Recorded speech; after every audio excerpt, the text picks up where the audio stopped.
Today's lecture is all about infinitives, apposition, and demonstrative pronouns. Let's begin by looking at infinitives. Here's a bullet point summary introducing you to infinitives. First up, an infinitive is a verbal noun. That means that it will refer to an action, like any verb, but syntactically it is a noun and it will behave like a noun. In English, infinitives usually begin with to walk, to stand, etc.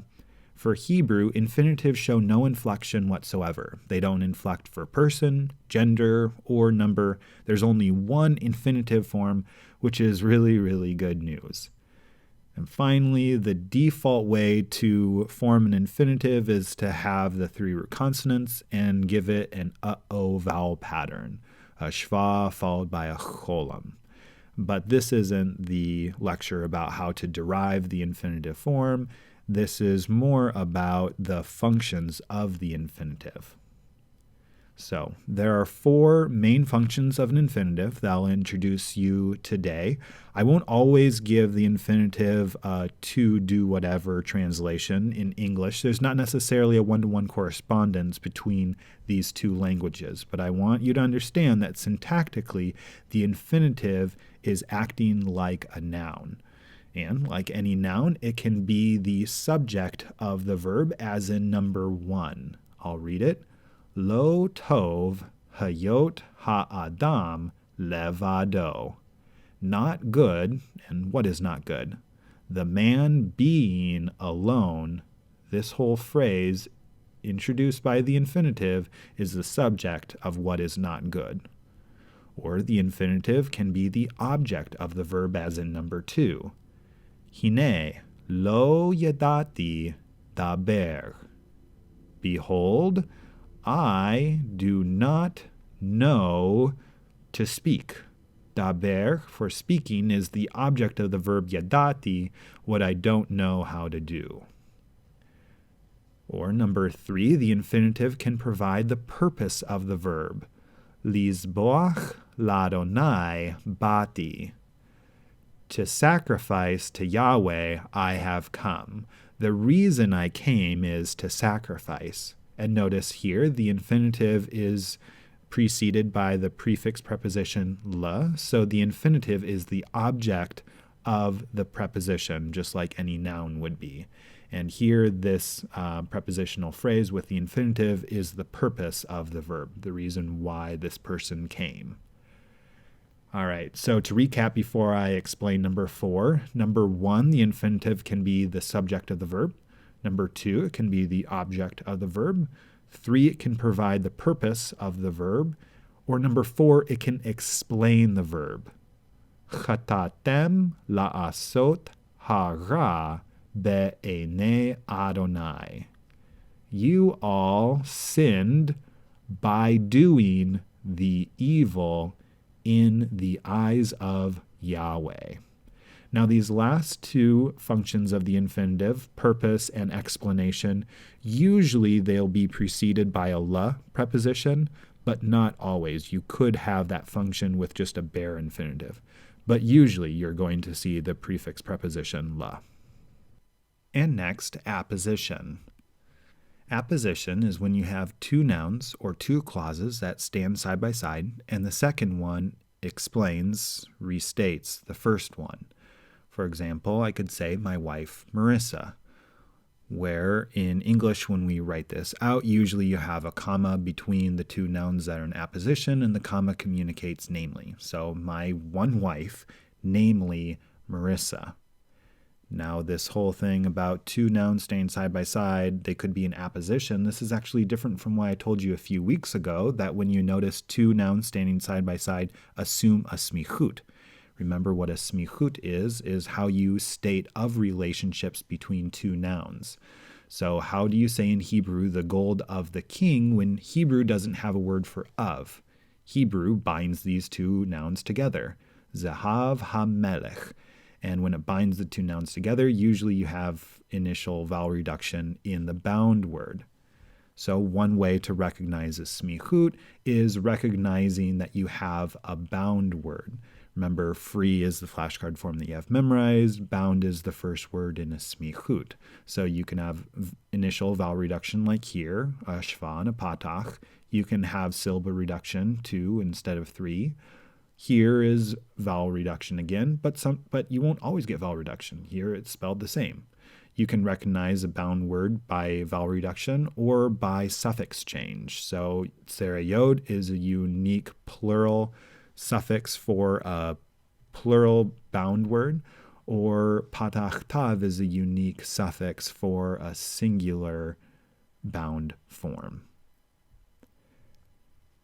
Now, I said back then, 2 nouns side by side, assume a smichut. Here's the more complex story. The more complex story is there are actually 3 options for 2 nouns that stand side by side. First, it could be a smichut, or it could be a verbless clause, or the 2 nouns could be an apposition. I'll give an example of each and explain more as we go here. Number 5 is an example where the 2 nouns side by side are a smichut. I'll read it. Ele Shemot HaGiborim. You could recognize Shemot and Giborim as forming a smichut because there's initial vowel reduction here, a shva instead of a tsere, but perhaps you don't recognize that. The way to know is if these 2 nouns are not synonyms, if they refer to distinct entities, then they form an of relationship. So these are the names of the warriors. Now, this whole business about whether or not they're synonyms helps greatly, because number 6 is an example of a verbless clause. Vechol anasheha giborim, where anashim and giborim are synonyms. Gibor is just a specific kind of ish. And all her men are warriors. Her here referring back to Ir. And number 7 is similar. Ken Nimrod Gibor, like Nimrod, a warrior, where now Nimrod and warrior are in apposition. They're also synonyms. Nimrod, a person's name, and he's a warrior.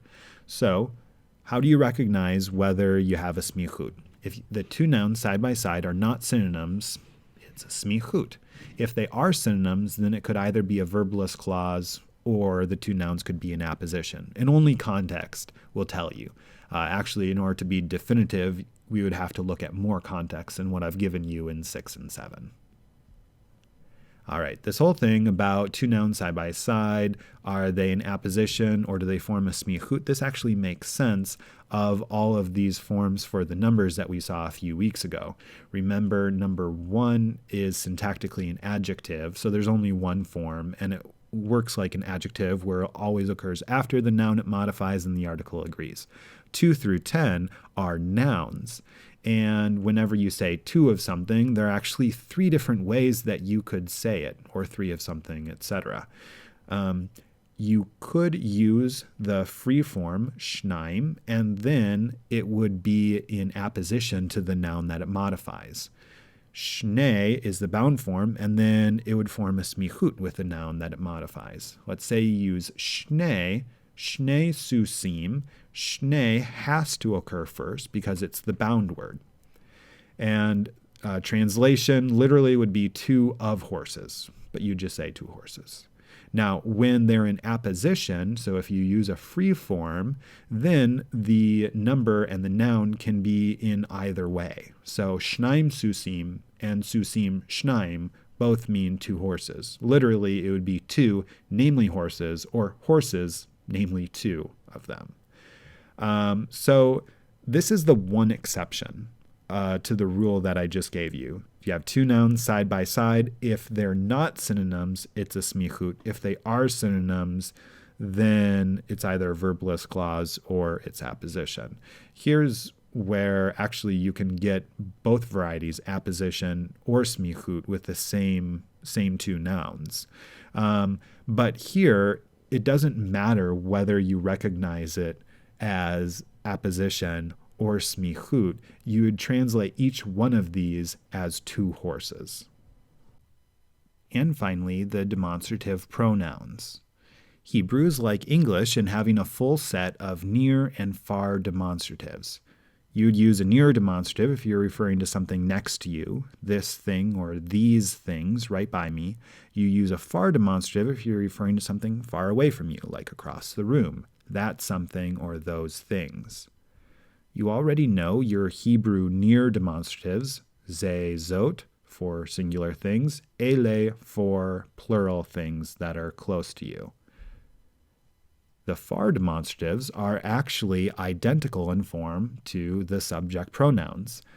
Hebrew just recycles the third-person subject pronouns to do the other duty of far demonstratives. So who as a far demonstrative refers to that masculine singular thing, he, that feminine singular thing, hem, those masculine plural things, henna, those feminine plural things.